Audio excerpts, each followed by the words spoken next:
Assalamualaikum warahmatullahi wabarakatuh. Selamat pagi semuanya. Balik lagi kita di pembelajaran bahasa Indonesia, dimana materi bahasa Indonesia itu sangat banyak. Gimana pagi ini? Apakah sudah pada makan gitu kan? Udah sarapan sama telur dadar atau mie goreng gitu kan? Banyak sekali yang sudah sarapan gitu. Apa ada yang belum? Silahkan sarapan terlebih dahulu. Nah, sebelum kita maju ke materinya, mari kita berdoa terlebih dahulu. Berdoa mulai. Berdoa selesai. Sebelum masuk ke pembelajarannya, Bapak akan ngabsen terlebih dahulu ya. Siapa yang tidak hadir, yang hadir boleh ditulis di kolom komentar. Apakah dari Jawa Tengah, Jawa Barat, apa dari Tasikmalaya, Cirebon, Bogor, Lampung? Silahkan ditulis komentar ya semuanya. Nah, Bapak di sini akan ngetes seberapa fokusnya gitu kan belajar hari ini. Nah, ingat ya, seberapa fokus hari ini. Nah, yang pertama, clue-nya itu bumi itu bulat ya. Ingat semuanya, bumi itu bulat. Nah, bumi itu bulat. 1 ditambah 1 sama dengan, tulis di kolom komentar. Oke? Jawabannya 1 ditambah 1 sama dengan 0. Ah, siapa yang jawab 0? Siapa yang jawab banyak, 2, 3 atau berapa gitu kan? Nah, sekali lagi ingat kata kuncinya. Kata kuncinya itu bumi itu bulat. Oke? Bumi itu bulat. Kalau 1 ditambah 9 berapa? Selis. Udah? Nah, hasilnya ada yang jawab 1. Nah, kalau 1 itu jawabannya benar karena bumi itu bulat. Silahkan kalian cari tahu lah apa itu bumi bulat gitu kan kata kuncinya. Ayo kita masuk ke materinya. Kita akan membahas tentang teks biografi. Ada yang tahu apa itu teks biografi? Silahkan dicatat atau ditulis kolom komentar. Tuh. Ada? Oh, tidak. Ada yang tahu ya. Oke, teks biografi itu berasal dari bahasa mana sih? Ada yang tahu bahasa mana? Oke. Ada yang nyebutin bahasa Majalengka? Silahkan. Oh, tidak, bukan. Bahasa Bandung gitu kan. Bahasa Tasik, bahasa Bogor mungkin. Bahasa Sindang Laut mungkin. Bukan ya. Biografi itu berasal dari bahasa Yunani ya, yaitu bios, artinya hidup, grafen, artinya tulisan. Dapat diartikan ya anak-anak, teks biografi adalah teks yang berisi riwayat hidup seseorang, pengalaman, hingga kisah sukses yang orang sedang diulas. Kisah sukses orang yang sedang diulas. Nah, itu menurut pemerintah tahun 2013. Nah, umumnya hanya tokoh-tokoh yang dianggap paling penting atau dianggap terkenal secara luas yang diangkat menjadi biografi. Jadi, biografi ini tokoh-tokoh yang sangat terkenal seperti ini, seperti yang ini. Nah, itu tokoh-tokoh yang terkenal, kan? Banyak pahlawan. Nah, itu kan bisa dibuat menjadi teks biografi. Sebelum kita masuk apa sih dalam isi teks biografi, ada yang tahu ini siapa? Nah, itu Ki Hajar Dewantara, yaitu Bapak Pendidikan Indonesia. Sudah cerdas dengan fisiknya, yaitu Ingarso Sungtulodo Ingmadya Mangun Karso Tuturi Handayani. Nah, dalam isi teks tersebut ada beberapa hal yang terkait, yaitu riwayat pendidikan. Jadi dalam isi teks harus ada namanya riwayat pendidikan. Apa sih riwayat pendidikan? Jadi si tokoh tersebut sekolah di mana, tahun berapa, itu namanya riwayat pendidikan. Yang kedua, pandangan hidup. Gimana pandangan hidup seorang tokoh tersebut untuk kesuksesan dia? Pandangan hidupnya, wah dia harus semangat terus kan. Yang ketiga, ada perjuangan. Nah, perjuangan si tokoh dari awal merintis sampai dia sukses, itu namanya perjuangan. Bisa dicatat dari sekarang. Nah, yang keempat yaitu keberhasilan. Keberhasilan seorang tokoh bisa dilihat dari isi teks tersebut, apakah dia berhasil, apa sedang proses, kan? Selanjutnya, yang kelima yaitu keistimewaan. Keistimewaan tokoh itu apa sih? apakah dia itu sukanya bercanda tetapi mempunyai motivasi yang sangat tinggi, itulah sebagai keistimewaan. Yang keenam, hal yang bisa dicontoh dari tokoh tersebut, apakah dia rajin olahraga, dalam pemikiran intelektualnya, itu ya anak-anak yang harus dilihat dari isi teks tersebut. Nah, sudah jelas. Nah, lanjut. Kita udah tahu isi teks, apa itu biografi. Nah, teks biografi juga memiliki ciri. Nah, ada beberapa ciri dari teks biografi. Yang pertama, teks biografi harus membawa suatu informasi berdasarkan kenyataan pada tokoh yang sedang dikisahkan dalam bentuk narasi. Jadi, dalam teks biografi tersebut, ciri-cirinya itu informasi yang harus nyata, gitu kan. Perjuangannya kelihatan, gitu kan, dari awal sampai akhir. Yang kedua, membawa sebuah kenyataan pengalaman hidup seorang tokoh, ya, pengalaman seorang tokoh tersebut untuk menyelesaikan masalah-masalah pada akhirnya berhasil. Jadi proses si tokoh tersebut, ya, pengalaman hidupnya itu kan banyak tuh, banyak rintangan dan halangan. Jadi gimana sih si tokoh tersebut menyelesaikan masalah-masalah dalam keberhasilan dia. Nah, lanjutnya ada fungsi teks biografi. Tadi ada ciri-ciri, anak-anak. Ciri-ciri ada beberapa, ada 2. Sekarang masuk ke fungsinya. Apa sih fungsinya? Itu banyak yang apa sih fungsi biografi? Lah, biografi itu untuk apa gitu. Yang pertama, biografi itu menceritakan pengalaman hidup tokoh. Jadi kita harus tahu ya tokoh-tokoh gitu kan, seperti tadi Ki Hajar Dewantara gitu kan. Yang kedua, memiliki hikmah, keteladanan dan kearifan tokoh yang dikisahkan. Jadi kalau kita lihat teks biografi atau biografi seseorang, jadi banyak hikmah yang harus dipetik keteladanan mereka, metik hikmahnya tersebut. Yang ketiga, sarana refleksi buat kita atau pengalaman, ya. Nah, pengalaman, iya, pengalaman hidup,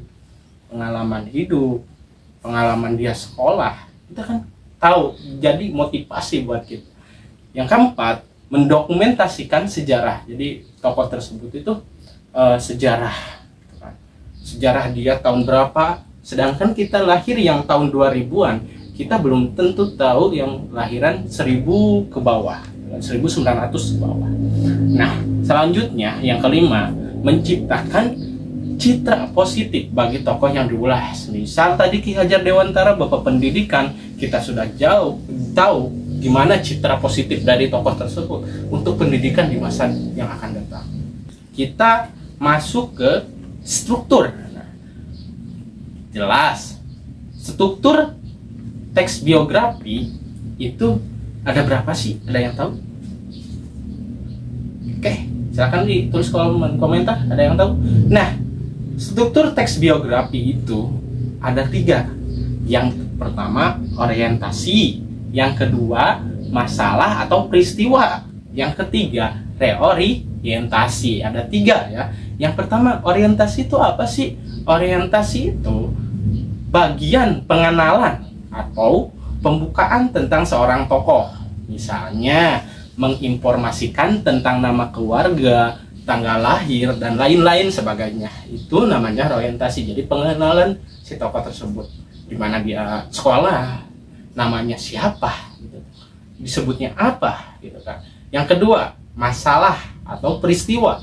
Nah, peristiwa ini kejadian yang pernah dialami tokoh, termasuk berisi tentang masalah yang pernah dihadapinya dalam tujuan dan cita-citanya. Nah, hal yang menarik dari tokoh tersebut yaitu ada mengagumkan, mengesankan dalam masalah tersebut atau peristiwa tersebut, dan mengharukan. Jadi yang dialami tokoh, gitu kan, peristiwa tersebut.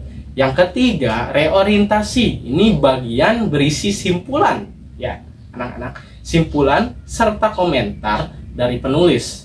Nah, bagian ini biasanya ditunjukkan yang patut dicontoh dari seorang tokoh.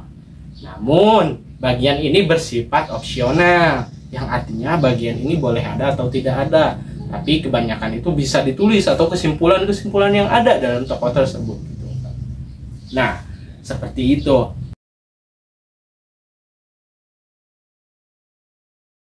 Coba tengok terlebih dahulu, ada yang mau ditanyakan tidak dari tadi? Struktur, fungsi gitu kan.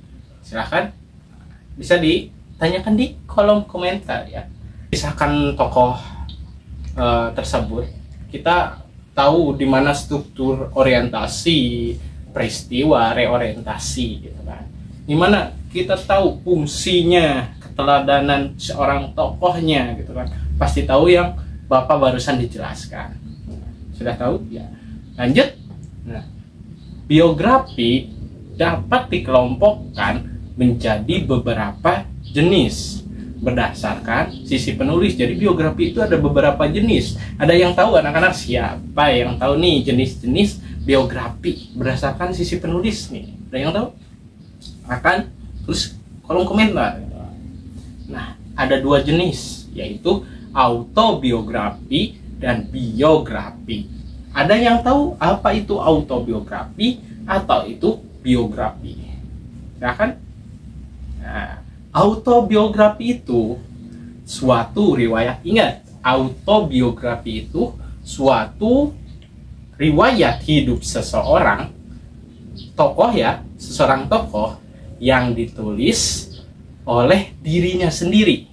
Auto itu ditulis oleh dirinya sendiri. Nah, itu namanya autobiografi. Sedangkan biografi itu kebalikannya, cerita suatu tokoh yang ditulis oleh orang lain. Nah, bedanya gimana simpelnya nih? Autobiografi, misal Bapak di sini nulis Bapak, misal nama, nadi, alamat sekian dengan tauladan dan apapun gitu kan. Nah, itu namanya autobiografi. Sedangkan biografi, kisah tokohnya. Nah, tokoh tersebut ditulis sama orang lain. Misal ada tokoh nih kayak tadi Ki Hajar Dewantara. Nah, ditulis sama Bapak. Nah, itu namanya biografi karena ditulis oleh orang lain. Oke? Nah, kita lanjut. Teks biografi, ingat ditulis. Teks biografi itu menggunakan beberapa kaidah kebahasaan. Nah, ada beberapa. Yang pertama, banyak menggunakan pronomina. Apa itu pronomina? Pronomina itu, ada yang tahu?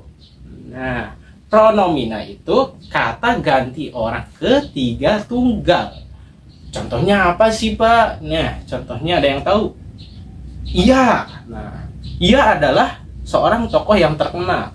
Beliau merupakan sosok yang sangat intelektual. Nah, Bapak Pendidikan, contohnya Bapak Pendidikan Indonesia. Nah, itu namanya kata ganti orang ketiga atau pronomina. Yang kedua nih, menggunakan kata kerja tindakan untuk menjelaskan beberapa peristiwa. Contohnya apa sih kata tindakan? Berlari, membaca, menulis, belajar. Itu namanya tindakan. Kok bisa? Ya iya, coba kalian berlari. Nah, itu tindakan. Membaca, tindakan. Menulis, tindakan. Ada ya? Sudah, Pak? Sudah? Ada yang ditanyakan sebelum lanjut? Ya, jadi selanjutnya yang ketiga, sering menggunakan kata adjektiva. Apa itu kata adjektiva? Ada yang tahu adjektiva? Nah, adjektiva itu kata sifat untuk memberikan informasi secara rinci mengenai sifat-sifat tokoh. Oh, sifat-sifat tokoh. Ada yang tahu apa aja? Rajin, betul. Terampil, betul. Santun, betul. Hebat, betul. Nah, itu namanya sifat dari kata sifat dari seorang tokoh. Misal, ia merupakan sosok yang sangat rajin dalam menulis. Nah, itu namanya kata sifat rajin. Yang keempat apa? Banyak menggunakan kata kerja pasif untuk menjelaskan peristiwa yang dialami tokoh. Contohnya, ini pasif ya. Tadi kata kerjanya tindakan, jadi membaca. Nah, kayak pasif. Apa? Dipilih, ditugaskan, diberi. Misal, tokoh tersebut diberi gelar. Nah, itu namanya menjelaskan kata kerja pasif. Jadi, itu kaidah beberapa dalam teks biografi. Ada yang ditanyakan? Silahkan kalau ada yang menanyakan, tulis di kolom komentar. Nanti materi tersebut ditulis dengan rapi, biar kita tahu biografi seseorang. Apakah kita bisa menjadi pahlawan? Bisa. Apakah kita menjadi tokoh yang terkenal? Bisa. Gimana? Kita. Nah, sebelum kita sudahi kelas ini, pembelajaran ini, Bapak kasih tugas buat kalian membuat ceritakan teman kalian gitu kan, sebangku, masa gak kenal teman kalian, ceritakan kehidupannya, kelihatan dari kalian pengalamannya. Silahkan dikasih waktu minggu depan, Bapak lihat, Bapak koreksi juga gitu, Bapak nilai juga. Jadi tugasnya adalah membuat cerita atau biografi seorang teman sebangku. Nah, seperti itu. Ada yang tanyakan? Tidak? Jangan pernah berhenti belajar, karena hidup tidak pernah berhenti mengajarkan. Sekian, wassalamualaikum warahmatullahi wabarakatuh. Bye-bye semuanya.